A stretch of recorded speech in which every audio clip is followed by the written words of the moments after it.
नमस्कार दोस्तों, जैसे कि काफ़ी दिन से हम अपना एक कार्यक्रम लेके आवाज़ सुनो पहाड़ों के माध्यम से टीवी शो जो हमारा दूरदर्शन पर आता है, और इसके माध्यम से हम पहुंचे हैं टिहरी में। टिहरी में हमने यहाँ पे बहुत जगह जगह जो कि भ्रमण किया, काफ़ी लोगों से हमारे मुलाकात हुई। इसमें हमें बहुत पुराने लोग भी मिले और एक नया अनुभव हमें मिला यहाँ पे, जो कि शायद हमारी सरकारें और हम नहीं समझ पा रहे हैं।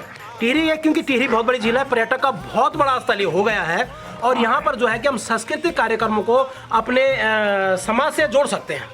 और जब एक माहौल इन क्षेत्रों में दिया जाएगा तो मुझे लगता है कि पूरे देश और दुनिया में एक बड़ा संदेश जाएगा। ये काम हमें करना चाहिए। इस वक्त हम जो है कि टिहरी गढ़वाल के उदयकोट पट्टी और जसपुर गाँव में हैं। ये जो परिवार आप देख रहे हैं ये डोभाल परिवार है, और हम जो है कि 2 दिन से यहाँ पर हैं। सबसे पहले धन्यवाद करना चाहते हैं अपने अंशुय प्रसाद उनियाल जी का, क्योंकि उनियाल जी की इस परिवार में जो है कि ससुराल है, और वो एक माध्यम थे, वो ये हमारे मार्गदर्शक हैं जो कि हमें यहाँ लेकर आए। धन्यवाद करना चाहता हूँ यहाँ पर डोभाल परिवार का कि आपने जो है हमें यहाँ पर मान सम्मान दिया, और जैसे हम यहाँ पे रहे तो ऐसा लग रहा था कि जैसे हम अपने घर में कोई पूजा होती है तो घर में आए हैं। ऐसा नहीं लगा कि हम यहाँ खुलकारी शूट करने आए हैं।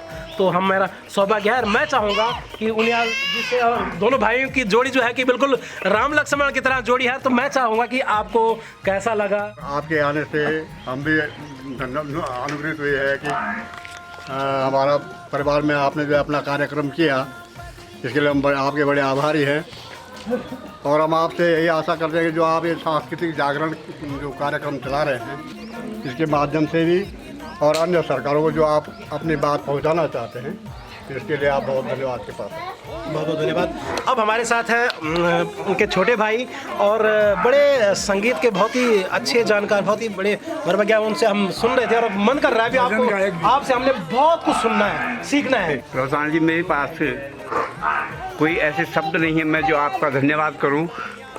आपने हमारे गांव जसपुर में आकर इतनी बड़ी जो संस्कृति सरकार को भेजने के लिए बनाई, जो यहाँ पर जो आपने ये गीतमाला कार्यक्रम और अन्य चीज़ें जो यहाँ पर दूर क्षेत्र के अंतर्गत आई, उसमें आपने इन चीज़ों को सरकार के माध्यम से अवगत कराना है। और इसी शब्दों के साथ मैं आपका बहुत बहुत धन्यवाद करता हूँ। बहुत बहुत धन्यवाद आप सबका कि आपने हमें इतनी जगह दी, और अपनी संस्कृति का, अपनी सभ्यता का, अपने समाज का जो एक एहसास हुआ, जो हमने समझा कि हमारा जो भारत की जो आत्मा बसती है वो गाँव में बसती है, और कहीं ना कहीं वो जो पुरानी चीज़ें, जो संस्कृति आज बचनी चाहिए, उसको हमें जो है कि बचाना चाहिए। और ऐसे परिवार से जो है कि हमें प्रेरणा लेनी चाहिए, क्योंकि ये सारी चीज़ें यहाँ पे देखने को मिल रही है। मैं एक बात विशेष करके कहना चाहता हूँ अपनी सरकार से, सरकार इस बात को समझे, क्योंकि यहाँ पर हम काफ़ी सीनियर लोगों से मिले, 80 साल के, 90 साल के, 70-75 साल के, जो लोग की टिहरी जो डूबा है उसमें 122 गाँव से ज़्यादा जो लोग थे जो कि अन्य जगहों में बसाए गए हैं। तो वहाँ पर मैंने उनसे पूछा कि आपको कैसा लग रहा है। उन्होंने कि भाई बड़ों की इज्जत हो, बड़ों की इज्जत हो, बड़ों की कोई इज्जत नहीं हो रही है। और वो इज्जत क्यों नहीं हो रही है? वो इसलिए नहीं हो रही कि उसका शहरीकरण हो गया है। शहरीकरण होने के कारण जो है कि बुजुर्गों का जो एक समाज था, उठने बैठने का एक जो माहौल था, वो कहीं ना कहीं खो गया। तो इसमें सबसे बड़ा काम होता है हमारी सरकारों का। आवाज़ सुनो पहाड़ों का जो एक कार्यक्रम नहीं है बल्कि एक संदेश है। हम अपनी सरकार से कहना चाहते हैं कि हमने जिस पर्वतीय राज्य का सपना देखा था, उसके हम अपनी पर्वतीय जनता सरकार से कह रहे हैं कि आवाज़ सुनो पहाड़ों की, यानी कि पहाड़ों की तरफ ध्यान दो, पहाड़ों की तरफ वो माहौल बनाओ कि ताकि गाँव बसे रहें और गाँव में वो परंपरा बची रहे। हमारे साथ हैं उनियाल जी। नमस्कार रोहतान जी,